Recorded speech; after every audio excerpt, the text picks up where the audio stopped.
Orang yang dulunya jauh daripada Allah, bila Allah bagi hidayat untuk datangkan pada satu perintah Allah, dia rasa perintah Allah ni besar.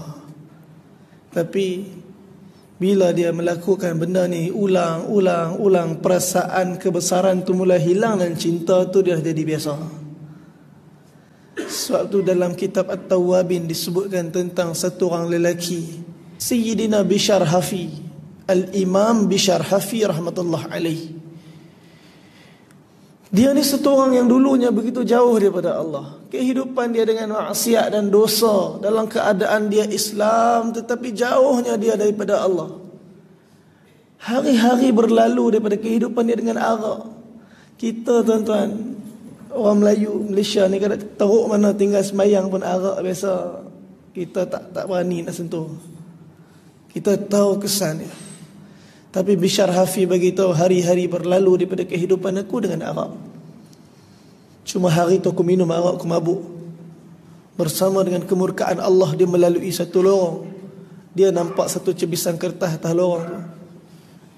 Dia ambil cebisan kertas tadi, dia tengok ada kalimah Allah. Bila dia tengok ada kalimah Allah, dalam keadaan mabuk tu dia bawa balik rumah. Dia letak di tempat tinggi kat atas rumah dia. Kerana terlampau mabuk, dia tertidur dan dia hilang dalam tidur dia bersama dengan hadirnya satu mimpi. Dalam mimpi ini disebutkan dalam kisah ni, satu suara telah datang bagi tahu, wahai Bishr, kau telah angkat nama kami kat dunia ni, kami akan angkat nama kamu dunia dan akhirat. Bishr bangun dalam keadaan istighfar. Bishr bangun dalam keadaan taubat dia. Hanya kerana satu cebisan kertas yang mungkinnya tak ada nilai pada diri saya. Kalau Iqra jatuh bawah, Iqra anak kita jatuh bawah, tak apa. Okey, Quran Iqra. Di dalamnya ada kalimah-kalimah untuk mengenal dan menyebut nama Allah. Tapi mungkin hari ini untuk saya tak ada apa. Tapi bila mana Bishr angkat hanya satu cebisan kertas yang ada kalimah Allah, masa mabuk, masa dia sedang buat kemurkaan pada Allah, masa tu Allah subhanahu wa ta'ala anggap itulah ahsanu amala. Itulah amalan yang ahsan, amalan yang sangat cantik, amalan yang sangat baik, amalan yang begitu Allah redha. Dan mulai hari itu kehidupan Bishr berubah. Dia taubat dengan sebenar-benar taubat. Allah hadirkan taufik.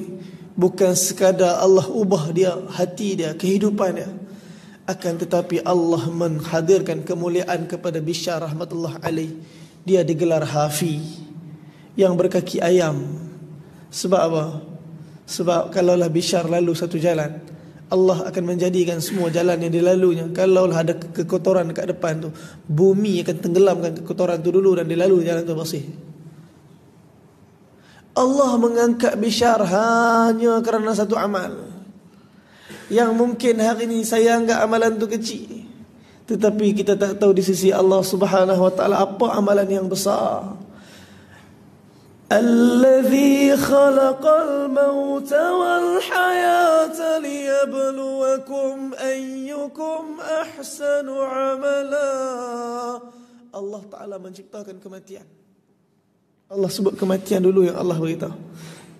Allah menciptakan kematian kerana itulah perkara yang paling penting dan itulah bermulanya kehidupan yang sebenar. Wal hayah, dan kehidupan ini sebagai jambatan untuk kita melempuh kematian ini. Tak ada orang bina. Kalau tuan-tuan pergi naik atas jambatan, tuan-tuan kita lalu jambatan, tak ada orang bina rumah atas jambatan. Kalau ada orang bina rumah atas jambatan, kita kata ni kenapa ni, sakit ni. Bingung. Bina rumah atas jambatan, kata ni sakit apa ni. Tapi orang yang Allah subhanahu wa ta'ala letakkan benteng di depan dia berkenaan dengan kehidupan akhirat, dia rasa dunia ni kehidupannya. Sehingga kan dia tak nampak di sebalik daripada jambatan tu itulah kehidupan. Dia bina rumah cukup-cukup, dia bina rumah habis-habisan. Sebab tu bila Sayyidina Sa'ad bin Abi Waqqas datang menziarahi Sayyidina Salman Al-Farisi di hujung hayat dia, Sayyidina Salman Al-Farisi menangis, yubki tawilan, dengan tangisan yang sangat panjang. Sa'ad tanya, wahai Salman, ma tubki ya akhi, kenapa kamu menangis ni wahai saudaraku? Adakah kamu menangis kerana kamu takut akan mati? Ataupun kamu menangis kerana kamu cintakan dunia ni? Kata Salman, demi Allah, aku menangis bukan sebab aku takutkan mati ataupun cintakan dunia ni. Kata Sayyidina Sa'ad habis tu, bukankah Nabi beritahu Salman min ahlil baiti, Salman ni daripada keluarga aku, apa lagi yang nak disedihkan oleh kamu wahai Salman? Salman kata, demi Allah, aku menangis kerana aku mengenangkan janji aku dengan Nabi, dan aku rasa aku telah mungkir janji ni. Tuan-tuan, Sa'ad heran. Sayyidina Sa'ad bin Abi Waqqas tanya, wahai Salman, wa ma'ahida ilaik, apa yang kamu janji dengan Nabi? Sayyidina Salman kata, innahu yakhfi ahadukum mislu zatir raqib. Nabi pesan pada kami dengan satu pesanan, sesungguhnya ambillah setiap daripada kamu dunia ni seperti mana satu orang pengembara. Macam mana satu orang pengembara kalau nak mengembara, tuan-tuan? Kita nak naik atas gunung, kita nak daki gunung Kinabalu. Tuan-tuan pernah tengok orang mendaki gunung Kinabalu bawa peti ais, bawa almari, mesin basuh. Tanya ni apa pasal bawa peti ais, mesin basuh almari ni, sakit apa ni? Dia kata tu naik atas nanti nak selesa sikit, nak minum air sejuk sikit, nanti nak basuh baju lagi. Dan ya Allah, macam-macam fikir. Kata kita naik lagi, kita nak turun lah. Apa yang sibuk sangat dengan semua perkara ni? Oh ya, tuan-tuan, sebab tu ad-dinu nasihah. Din agama ni satu nasihat yang besar. Kerana apa? Kerana bila mana nasihat ni hilang daripada kita, maka kealpaan kita. Allah beritahu dalam surah Ar-Rum ayat 7, ya'lamuna zahiran minal hayatid dunya wa hum anil akhirati hum ghafilun. Semua tentang perkara dunia ni semua mereka tahu. Cakaplah tentang dunia ni. Apa yang mereka tak tahu, yakni kita semua, saya sendiri, apa yang kita tak tahu pasal dunia ni. Kita yang expert pasal dunia ni, tapi bila datang berkenaan dengan akhirat, mereka lalai. Sebab tu Sayyidina Salman Al-Farisi takut. Dia kata dia dah mungkir janji dengan Nabi SAW. Tuan-tuan, bila mana wafatnya Sayyidina Salman, mereka telah semak apa harta yang Salman ada. Tak ada apa yang ditinggalkan oleh Salman. Apa nama dikatakan dalam riwayat ni, cuma lebih kurang 20 dirham sahaja. Kalaulah Salman tinggal 20 dirham, dia rasa dia ambil lebih dunia ni. Betapa banyak dunia yang lebih saya sedang ambil sekarang ni. Bukan kata tinggalkan dunia. Zuhud ni apa? Satu orang dia lalu di depan Sayyidina Umar radhiyallahu ta'ala anhu. Dia lalu, tuan-tuan, tunduk ya pandangan, tunduk ya slow ya, baju buruk. Umar ambil tongkat pukul belakang dia. Bila Umar pukul belakang dia, dia tengok Umar, dia kata, kenapa ni Amirul Mukminin, kenapa pukul ni? Umar kata, la tumit alina dinana fa amatakallah. Jangan kamu bunuh agama ni, Allah bunuh kamu. Dia kata ni zuhud. Umar kata ni bukan zuhud, ni bunuh agama. Slow nampak, lemah nampak, buruk baju pakai, teruk nampak. Umar kata ni bukan zuhud, ini bunuh agama. Zuhud ni apa? Tuan-tuan, orang Islam kata Umar, dia jalan pantas, cakap jelas, pukul sakit. Orang Islam sentiasa dalam keadaan yang paling baik ni orang Islam. Ulama beritahu zuhud ada 4 keadaan. Zuhud ada 4 keadaan. Orang yang bahagia dalam kehidupan dunia ni, dia akan hidup melewati kehidupan dunia sayup melihat akhirat. Itu yang pertama. Dan hati dia tak ada berkeinginan dan berhajatkan atas dunia ni, sedangkan apa yang diharapkan cuma keridaan Allah. Dunia tak beri kesan pada dia. Sebab bahagia bukan dekat suasana ni. Bahagia bukan kat suami. Bahagia bukan kat siapa isteri. Bahagia bukan kat ramai mana anak ataupun hebat mana anak. Tapi bahagia kat sini. Bahagia dekat hati ni.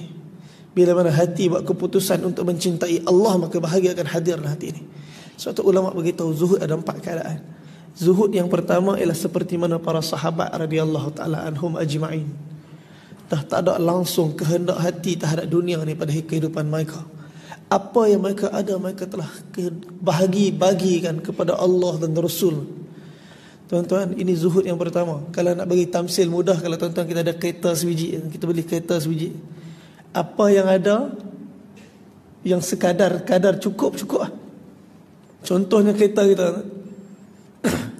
Antara benda yang diperlukan dalam kereta, seat. Ada bangku kayu kira boleh duduk atas kereta drive ke akhir tu. Ini zuhud tahap sahabat ni. Asal ada cukup. Ini zuhud tahap pertama, zuhud paling tinggi. Zuhud pada tahap yang kedua kata ulama, ialah zuhud pada kadar kita nak selesa. Tuan-tuan, kalau bangku kayu tu kita drive daripada KL sampai ke Kedah, orang Kedah kata lepiak pungkong, kira flat lah, turun tu kita tak rasa ini ada punggung lagi ke ni. Lepas tu dah tak ada selera nak duduk lah. Sebab apa? Udah kursi kerah, tak selesa. Nak bawa kereta payah kan. Dan tadi kalau zuhudnya sahabat tadi, ada cukup kerusi lah. Tak ada orang bawa kereta mencangkung. Tak pernah tengok orang bawa kereta duduk mencangkung, kereta sampai Kedah mencangkung. Tak ada pelik kan. Jadi zuhud tahap pertama cukup ada. Zuhud pada tahap kedua selesa. Islam tak pernah halang selesa, bahkan selesa. Sebab dengan keselesaan tu dia datang khusyuk. Sebab selesa dia jadi relax, khusyuk, sedap. Sebab tu beli sofa. Pakai seat sofa sikit. Allah, lembut, seat duduk sedap, drive jauh 6 jam tak ada masalah. Ini zuhud tahap kedua. Ulama beritahu zuhud tahap ketiga yang masih dibenarkan dalam Islam. Cantik. Kita nak cantik, rumah cantik, kita decorate cantik rumah ni, kereta pun tadi. Lah ni dah ada kursi dah seat lembut dah ni, tapi jam. Sebab apa? Seat kita ada tumpuk sana, ada tumpuk sini, nampak usang buruk. Kita nak pakai cantik sikit, tukar seat cantik sikit, duduk rasa cantik, sedap, selesa, cantik. Ini tahap ketiga yang masih dibenarkan dalam Islam. Sebab tu kalau hari raya tukar langsung, tukar. Allah cantik dan Allah sukakan cantik. Sebab tu yang tahap yang keempat ni, tahap zuhud ni, sebenarnya empat ni dah tak termasuk dalam zuhud ni. Empat ni adalah perkara yang dilarang daripada agama ni. Bila mana sampai pada tahap dah selesa dah cantik dah, tiba-tiba dia tengok kereta orang lagi bagus daripada dia.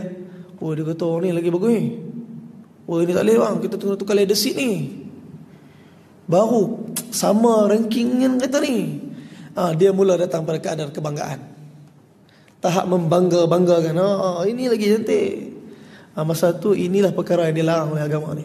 Kita mula merasakan diri kita lebih daripada orang. Kita nak mula hadirkan perkara-perkara yang melebihkan kita pada orang daripada sudut keduniaan ni. Ini dah hilang dah perkara zuhud. Satu empat keadaan ni, kita cubalah 3 ni kalau mampu. Kita cuba elakkan yang keempat ni. Kadang-kadang dia main hati ni payah nak jaga. Hati ni benda lintasan yang menyebabkan Allah Subhanahu Wa Taala, dia kalau daripada hati ni Allah tak hukum apa lagi ni. Tapi bila mana dah hadir dengan perkataan, dah dilakukan dengan perbuatan, maka hadir hukuman Allah Subhanahu Wa Taala.